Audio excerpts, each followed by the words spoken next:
Please understand that this is a general discussion, and there may be some specific features of specific surgical procedures that might result in different recommendations. Please view this video only as an enhancement, not a replacement for other conversations. My philosophy continues to be, if you are worried, I'm worried. If you have questions or concerns, I would much rather you call the office or submit our question through our website. After surgery on your knee, you will have an ACE bandage and dressing on your knee. You may begin bending your knee as much and as often as you feel comfortable. You may also put as much weight down on your leg as you feel comfortable. If I want you doing more or less than this, I will let you and your family know. We'll give you crutches or a walker because some patients do have a harder time than others putting their full weight down initially.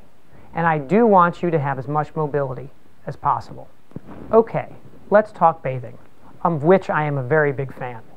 If you are in a soft dressing, you may remove the dressing on the third post-operative day, and as long as the incision is not draining, you may get it wet in the shower. Please do not immerse the incision in water in a bath, hot tub, or pool, however. You may replace the dressing with a clean gauze or Band-Aids. I would prefer you not use Neosporin or other ointments. You may, however, paint the incision with betadine or peroxide for an antibacterial effect. Sometimes the dressing will be changed in the hospital, and a dressing will be placed that is not meant to be changed but can get wet. If you are in a plaster splint, the splint is not designed to get wet, and we want the incision to have some time to heal and rest.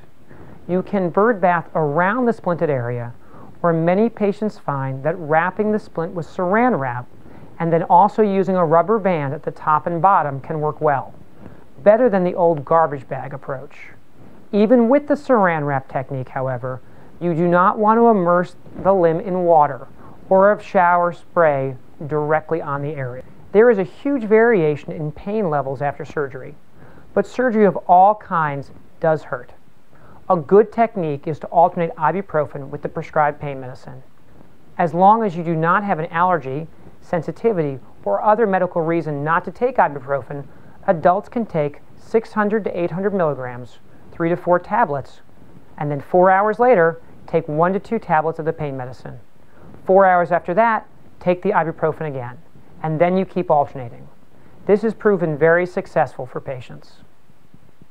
Remember, the first 2 to 3 days after surgery are generally the worst with pain. The next phase often lasts up to about 2 weeks, and then things usually get better from there.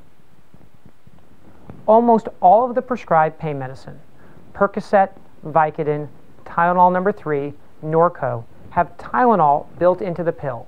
Please do not take extra Tylenol in addition to these pills. Also, do not take more pills than prescribed.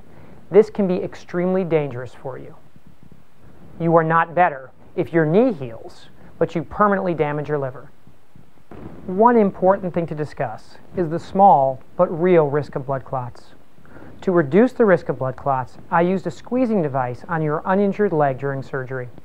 The regular graduated compression helps release substances from the blood vessels to reduce clot risk. After surgery, if you do not have some risk factor that puts you at higher risk, I recommend an aspirin twice daily. Either the 325 milligram or the 81 milligram dose is fine. If you have a personal history of a deep blood clot, a history of a blood clot in your lung, a family history of blood clots, a recent history of cancer, are pregnant, or are on birth controls, we might decide to use a different medication. The number one sign of a blood clot is no sign at all. And the second most common sign is one leg being more swollen than the other, which isn't very useful when we have just done surgery on one leg. So any unusual symptoms of significant leg swelling or cramping are worth a call to the office. We very well may recommend that you have an ultrasound to be sure you do not actually have a blood clot. If you develop sudden shortness of breath after surgery, please call the office, but also go directly to the emergency room. While blood clots going to the lung are rare after knee surgery, they can occur. A couple of final points. First, I do not generally have patients start physical therapy for the first several weeks after surgery. As long as you are making good progress, I have not found substantive benefit in starting early. Many of my patients ultimately choose not to go to therapy at all and simply work on things on their own. If you feel strongly, that is fine. We will give you a prescription at your follow-up appointment.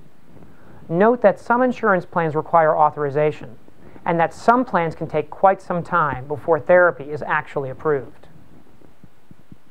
This video is not meant to be exhaustive. It is normal and expected that other questions can and will arise.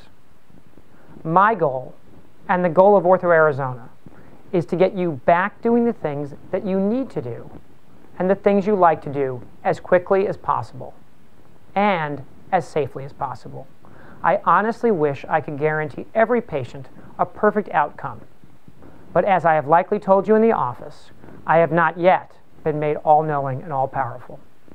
I look forward to seeing you in the office and follow-up. Again, if you have any concerns, I want to know.